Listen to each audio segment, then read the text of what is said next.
है ये? क्या हंगामा है? क्यों तूफान सर पे उठा रखा है? मंत्री जी, इससे पहले कि तूफान सर से उठ जाए, जरा गौर से देखिए। देखिए, गरीब बाप के मानों की लाश है ये। लाश? किसकी लाश है ये? ये हिंदुस्तान की एक बेटी की लाश है। ये लाश आपके दर पर 2 गज कफन के लिए आपके यहाँ इल्तिजा लेकर नहीं आई है। गौर से देखो मंत्री, गौर से देखो इस लाश को, देखो। आखिर तुम कहना क्या चाहती हो? मेरे बहन के बंद हो आपसे ये पूछते हैं कि कौन सी जगह है जो ऐसे अपराधों को जन्म देती है। लानत है तेरे सफेद लिबास पर, धिक्कार है ऐसी जिंदगी पर। तुझे तो इस कुर्सी और इस सोने चांदी की खनक के अलावा कुछ नहीं सुनाई देता मंत्री।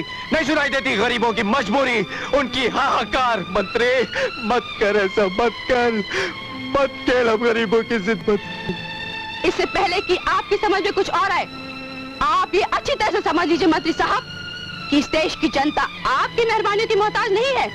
कुछ समझे आप? मत भूल, जो जनता तुझे इस कुर्सी पर बिठा सकती है, वही तुझे घसीट कर फुटपाथ पर भी ला सकती है। जब सब्र का पैमाना छलकता है तो सबकी वजह बन सकती है मंत्री, वजह बन सकती है। इतना याद रखना मंत्री, ये गरीबों की आहें तुम्हें चैन से जीने नहीं देंगी। सुनो, यहाँ चीखने चिल्लाने से कोई फायदा नहीं। जो दोषी होगा उसे सजा मिलेगी। अब तुम लोग जा सकते हो। और कितनों की जान लोगे देश के दुश्मनों? क्या सारे देश को कब्रिस्तान में बदल देने के बाद दोषी को सजा मिलेगी?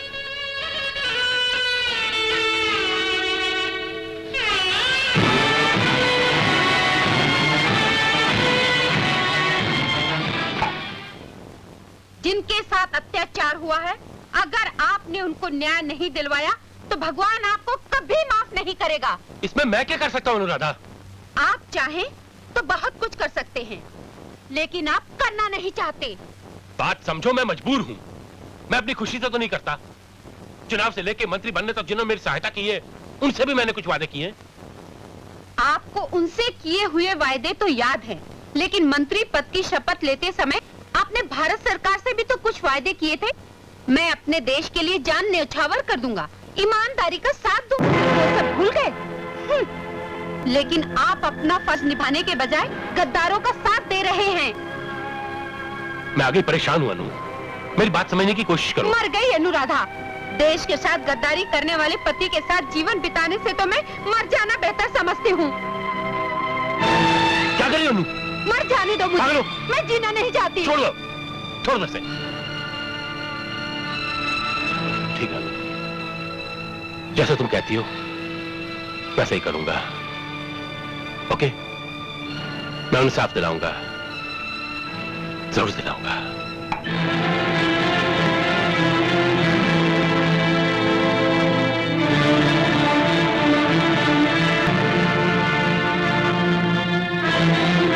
मैं वाकई बहुत शर्मिंदा हूं। आज तुम सबने मिलके मेरी आंखें खोल दी। मैं वादा करता हूं आज के बाद कोई दरिंदा कभी कानून के साथ खिलवाड़ करने की कोशिश नहीं करेगा। यकीन रखो, तुम लोगों को इंसाफ मिलेगा।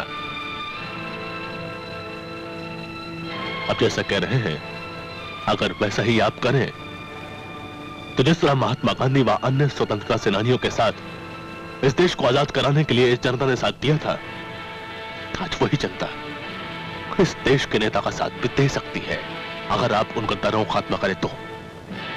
सत्य में विजयते, सत्य में विजयते। जी अच्छा। इंस्पेक्टर, नेकीलाल के गैंग के सभी बदमाशों को गिरफ्तार करो। उनके सारे अड्डों को सील कर दो। वो लोग शहर के किसी भी कोने में छुपे हों, उन्हें गिरफ्तार करो। अगर वो कब्र में चले गए हों तो उन्हें वहां से भी खोदकर वापस लाओ। और अगर शमशान की आग ने उन्हें जला दिया हो तो उनकी राख को समेटकर यहां वापस लाओ।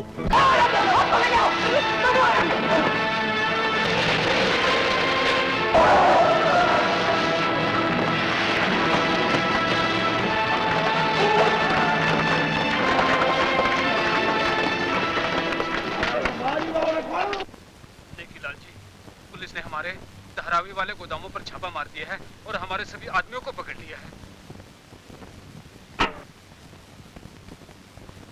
लाल जी, गजब हो गया। पुलिस वालों ने दारू की सभी भट्टियों तोड़ डाला है और अब वो लश्कर वाले गोदाम की तरफ गए हैं।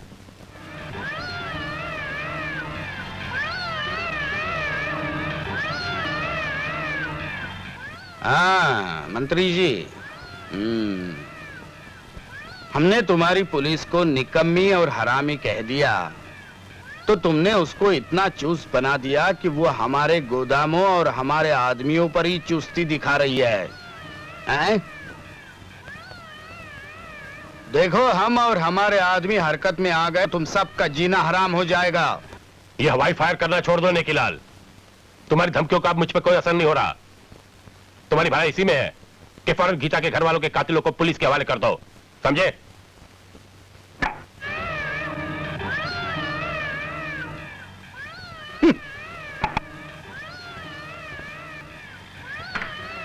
क्या कहा था?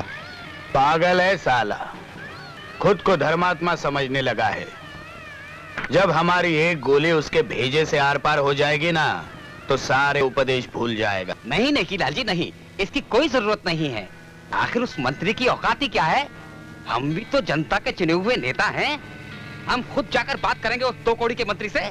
ठीक है, उसे समझा देना कि हम हार बर्दाश्त नहीं करते और जीतने के लिए हम कितने हद तक नीचे जाते हैं ये वो अच्छी तरह जानता है, क्योंकि हम सुअर के बीज हैं। दौलतराम और विक्रम सिंह जैसे शरीफ आदमियों को गिरफ्तार करने का मतलब क्या है जी? वाह, बहुत खूब। सरेआम दंगा फसाद और लूट मार करने वाले आप लोगों के लिए शरीफ आदमी हो गए। जो लोग खाने की चीजों में मिलावट करते हैं वो इज्जतदार ईमानदार कब से हो गए? सोच समझ कर बात कीजिए मंत्री जी। जिन लोगों को सरे बाजार फांसी पे लटका देना चाहिए उनकी तरफ से मेरे सामने कर रहे हैं आप लोग। चुल्लू पर पानी में डूब मरना चाहिए आप लोगों को। वाह, आज आप धर्मात्मा बन बैठे। इस बात से हमने कब इनकार किया है कि वो काला धंधा नहीं करते।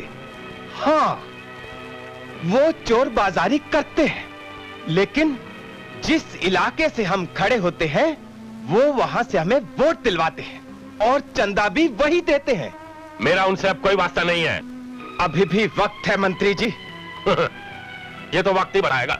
नेकी लाल जैसे आदमी से दुश्मनी मत लेना आपके बस की बात नहीं।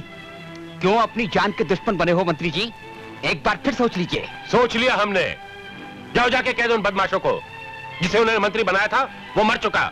आज एक नया मंत्री पैदा हुआ है। जिन्हें आप बदमाश कह रहे हैं वो हमारे लिए भगवान हैं, जो हमारा भाग्य बनाते हैं, हमें लाखों का चंदा दिलवाते हैं, चुनाव के वक्त ढेर सारे वोटों से हमारी झोली भरते हैं, जिससे हमारी पार्टी की साख बनती है, और आप जैसे घटिया लोग मंत्री बनते हैं। बहुत बोल लिया तुमने, बहुत बोल लिया। अगर वो तुम्हारा भगवान है पूजो उसे, चढ़ो उसके तल में जाकर। मुझे उसकी कोई जरूरत नहीं, समझे? मैं आपसे वही करूंगा जो सच होगा और सही होगा। अब दफा हो जाओ। हम तुम्हें मनमानी नहीं करने देंगे। हम भी जनता के चुने हुए नेता हैं। हमसे दुश्मनी तुम्हें बहुत महंगी पड़ेगी।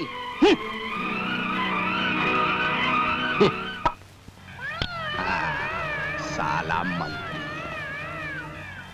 श्यामलाल मंत्री कल विकलांग भवन का उद्घाटन करने जाएगा जरूर, लेकिन वापस नहीं लौटेगा।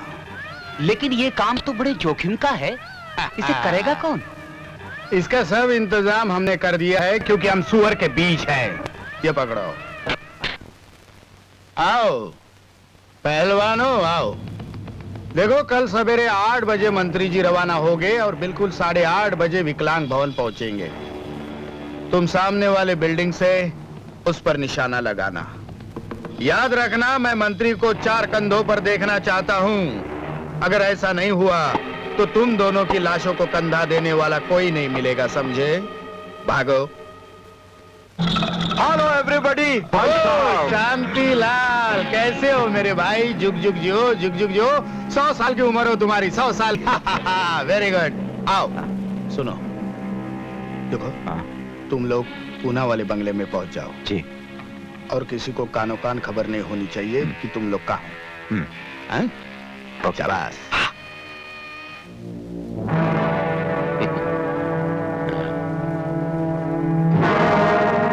आज खुली जीप में चलते हैं।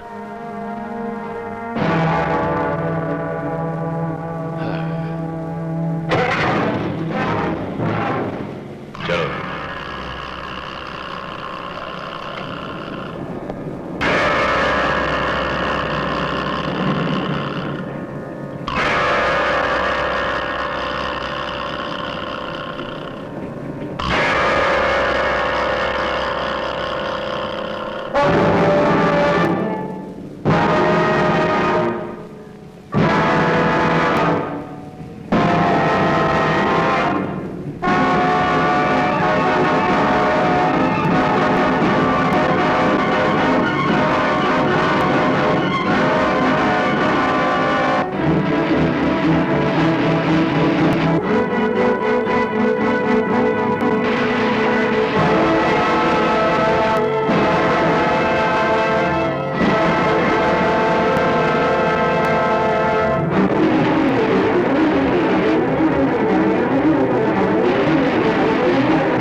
तुम यहाँ होशियारी से रहना, मैं वहां से निशाना लगा के आता हूँ।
गुड वर्क, चलो चलते हैं।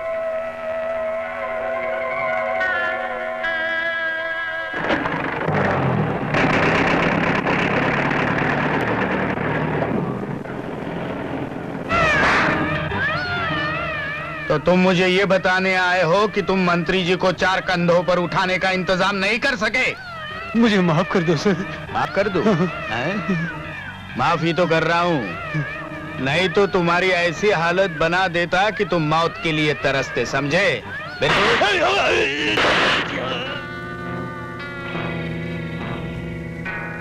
जाओ और उस मंत्री की बीवी को उठा ले आओ, जल्दी। Yes boss.